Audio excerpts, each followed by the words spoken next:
పొద్దునండి ఒంట్లో బాగాలేదండి, చాలా నీరసంగా ఉంది. హాస్పిటల్కి తీసుకెళ్ళండి. నీరసానికి ఎవరైనా హాస్పిటల్కి వెళ్తారానే? చిన్న తీసుకురారా కషాయం. చూడు శివ, నీ భార్యకి ఎప్లాస్టిక్ ఎనీమియా.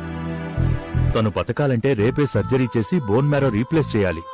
సర్జరీ ఖర్చులు 5 లక్షల దాకా అవుతాయి. నువ్వు బతకాలంటే ఆపరేషన్ చేయాలంట. దానికి 5 లక్షలు అవుతుందని డాక్టర్ నాతో చెప్పారు. 5 లక్షలా? దానికి నాన్నేమన్నాడు?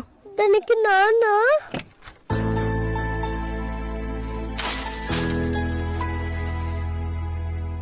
ఒక్క నిమిషం కూడా ఆలోచించకుండా డబ్బు మొత్తం కట్టేశాడమ్మా.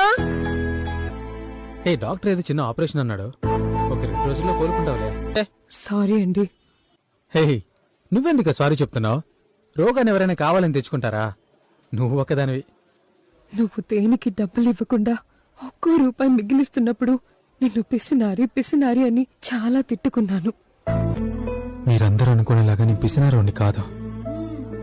ఇక్కడ సంసారం నడిపిస్తున్న ఎంతో మంది మిడిల్ క్లాస్ భర్తల్లాగే నేను.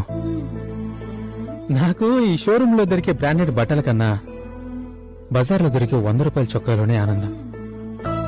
ఆ గూడు ఇవ్వాలో రేపో విచేయాలంటే ఏదో ఒక ఎదురుగాలికి అది కొంచెం కూడా జరగకుండా ఇంకా ఎంతైనా కష్టపడి ఇలాగే గట్టిగా